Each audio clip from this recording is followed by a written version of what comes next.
Décédé en 2007, Sembène Ousmane, écrivain, réalisateur sénégalais, aurait eu 100 ans cette année. Personnalité majeure de l'Afrique contemporaine, le réalisateur était connu pour son engagement sur les questions politiques et sociales. À l'heure où s'achève le Festival de Cannes, nous rendons hommage à cette figure emblématique, un des pères du 7e art en Afrique. Germain Colli, bonjour. Bonjour Denise.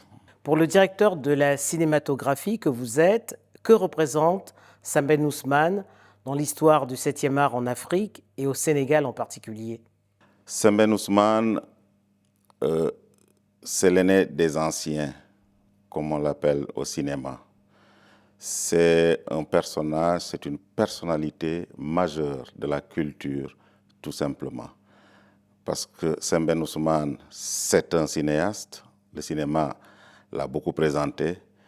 Mais Sembène, c'est aussi un écrivain. C'est un romancier et son œuvre est aujourd'hui enseignée partout où il y a des possibilités de transmettre le savoir en Afrique et dans le monde. Mais c'est un personnage assez particulier, un Lébou qui est né en Casamance et qui a vécu à Yoff chez les Lébous d'abord.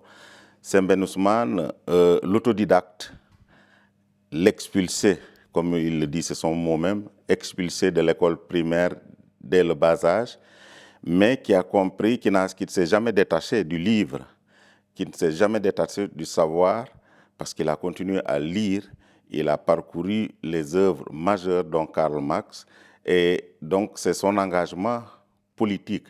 C'est aujourd'hui ce qu'on dirait la société civile d'aujourd'hui, mais c'est son engagement politique, son engagement à côté des damnés de la terre, son engagement à côté des plus faibles, son engagement à promouvoir la femme. C'est tout ça qu'il faut retenir de Sembène. Et je suis heureux qu'on arrive aujourd'hui au Festival de Cannes avec un film réalisé par une jeune dame, mais un film réalisé et tourné en langue nationale polaar, parce que vous savez que Sembène aussi a été un grand militant des langues nationales. On se rappelle encore son combat avec Senghor, ou je dirais contre Senghor, concernant la germination de la lettre D dans le film Keddo. Et vraiment, c'est tout ça qu'il faut retenir. Avant Sembène Ousmane, vous le rappeliez, Sembène Ousmane le réalisateur, il y a eu Sembène Ousmane l'écrivain, dont le travail a été crucial pour la promotion de la culture africaine et surtout pour la lutte contre l'oppression coloniale.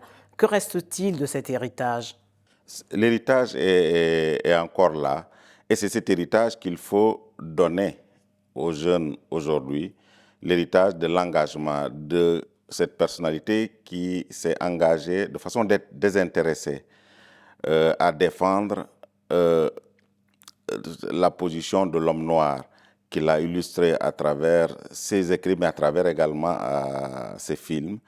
C'est cet héritage de cet homme qu'il faut transmettre en tant que créateur, quelqu'un qui a refusé d'être dans un seul genre, mais en utilisant tous les genres, en mettant en avant le cinéma, parce qu'il a compris très tôt que le cinéma est beaucoup plus accessible aux masses, parce que l'écriture est destinée à une certaine élite qui a accès au livre. Mais il a très tôt compris que pour défendre les masses, que pour défendre les populations pendant la colonisation, il fallait arriver au cinéma. Et c'est heureux qu'il soit arrivé au cinéma à l'âge de 40 ans. Il était mature, donc il possédait les pleins pouvoirs, en tout cas de son art, et il l'a exprimé de façon claire, ce qui lui vaut aujourd'hui d'être respecté, d'être ce cinéaste légitime, qui tire sa légitimité de tout ce qu'il a posé comme fondement et qu'il a soutenu pour toute sa vie durant. Il a été formé à Moscou et il signe son premier court-métrage en 1961. On est au lendemain des indépendances. Borom s'arrête, suivi en 1964 par Niaï. Il revendiquait un cinéma militant. ces longs métrages, Chedo dont on parlait, mais également Camp de Tcharoy, consacré au massacre des tirailleurs sénégalais par l'armée française, ont d'ailleurs été interdits quelque temps. Pour quelles raisons ces deux œuvres sont-elles fondatrices du 7e art en Afrique? C'est vraiment déjà les questions qui ont été abordées et la maîtrise dans le traitement de ces sujets ont fait que aujourd'hui ce sont des œuvres de référence pour le cinéma africain, je vais dire tout simplement, au lieu de parler de cinéma sénégalais. Parce que Sembène, c'est un Africain, tout simplement. Il le revendiquait. Il le revendique et vous avez vu qu'à partir de Ziguinchor, il vient à Yoff, mais très vite, son univers s'est élargi en allant au Congo, en Guinée, au Burkina Faso. Mais son univers s'est élargi également jusqu'en France. En France, à Marseille, où il a travaillé comme docker. Comme docker. Comme docker à Marseille. Et jusqu'en Russie, vous l'avez évoqué tout à l'heure, où il a appris le cinéma. Mais Sembène, son univers s'est encore élargi un peu partout, dans tous les pays de cinéma, dans tous les festivals, et particulièrement en Afrique. Je voudrais mentionner le rôle déterminant qu'il a joué dans la création du FESPACO. Un des pères fondateurs. Un des pères fondateurs de ce qui s'appelait à l'époque la Semaine du cinéma africain. Voilà, et il a joué un rôle majeur pour qu'on arrive à avoir le FESPACO. Le rôle qu'il a joué également au niveau de Carthage avec son ami Tahar Sheria, à qui il a dédié un poème même, parce qu'on oublie aussi que Sembène, à côté de cet homme dur, c'est également quelqu'un de très sensible, capable de produire des œuvres comme de la poésie. C'est vraiment ce personnage-là que le monde aujourd'hui est en train de célébrer. Je voudrais mentionner que l'université de Gaston Berger de Saint-Louis, au Sénégal, vient de terminer la semaine dernière, le 18, 19 et 20, un colloque international en hommage à Sembène Ousmane. À son œuvre. À son œuvre. Donc c'est vraiment pour dire combien cet homme aujourd'hui est célébré pour tout ce militantisme, en tout cas, qu'il a tenu de façon désintéressée pour défendre la cause des plus faibles. Alors, à l'époque de Sembène Ousmane, l'industrie cinématographique était dominée par l'Occident. Comment le continent entend-il s'imposer dans ce secteur? Parce que, à part Nollywood, qui est né au Nigeria, aucun autre pays a pu imposer sa cinématographie. Oui, aujourd'hui, nous devons, en tout cas les États sont en train de travailler à installer de véritables industries cinématographiques. Quand je prends le cas du Sénégal, où nous avons une volonté politique bien affirmée, mais qui s'est traduite par des décisions fortes, en tout cas du chef de l'État, de mettre la culture au devant des préoccupations de développement et de mettre le cinéma devant, en créant notamment le fonds de promotion à l'industrie cinématographique et audiovisuelle qui est le FOPICA. Et c'est ce qui fait aujourd'hui que le Sénégal a un écosystème favorable au développement de ce secteur.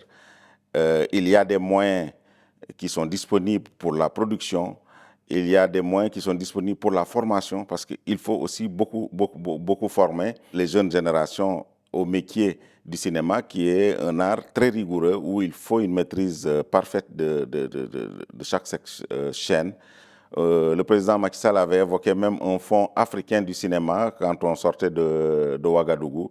Je pense que ce genre d'initiative est en train de prendre son chemin pour permettre aux cinématographies africaines de pouvoir s'installer, mais également de se développer, comme l'aurait souhaité un certain Sembène Ousmane. Alors Sembène est un des pères fondateurs du FESPACO, vous le rappeliez en début de cet entretien, mais à quand un festival au Sénégal pour rendre hommage au grand réalisateur qu'il a été?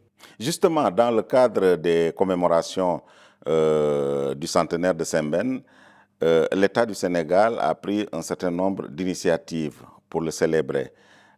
Au FESPACO déjà, le FESPACO a bien voulu rendre un hommage à Sembène en relation avec la FEPACI et le Sénégal, et un buste a été érigé au niveau du siège du FESPACO.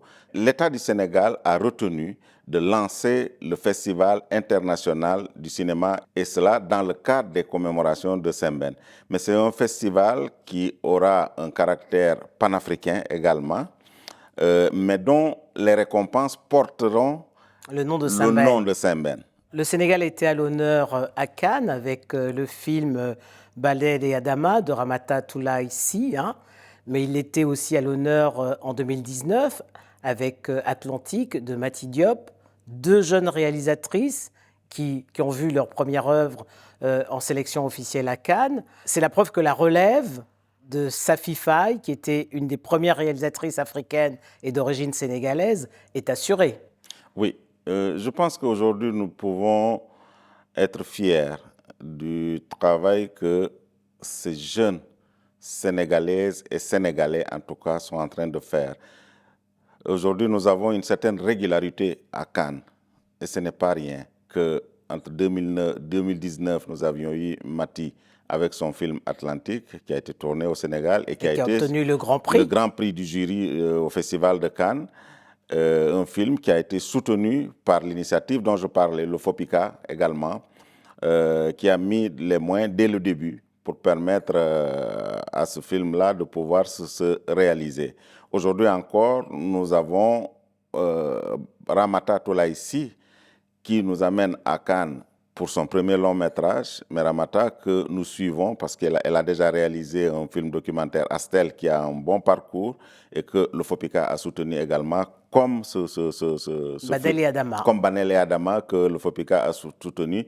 Mais je voudrais signaler le travail des équipes techniques parce que nous avons beaucoup de jeunes Sénégalais qui ont joué les premiers rôles sur le plan technique dans la réalisation de ce film. En dehors des acteurs que l'on voit, nous avons beaucoup de jeunes techniciens qui ont travaillé et qui sont venus, qui ont accompagné le film jusqu'à Cannes grâce au soutien du ministère de la Culture. Mais nous constatons aujourd'hui un certain dynamisme. Un regain, en tout cas, pour assurer la relève de tout ça, avec les jeunes qui sont là, performants, et qui sont dans la fabrication, dans toute la chaîne de fabrication de ces films-là. Et c'est heureux de constater qu'aujourd'hui, voilà, le Sénégal est encore au Festival de Cannes et nous croisons les doigts. Germain Colli, merci. Puis rendez-vous à Dakar pour ce grand festival international. C'est moi qui vous remercie et merci vraiment de cette invitation.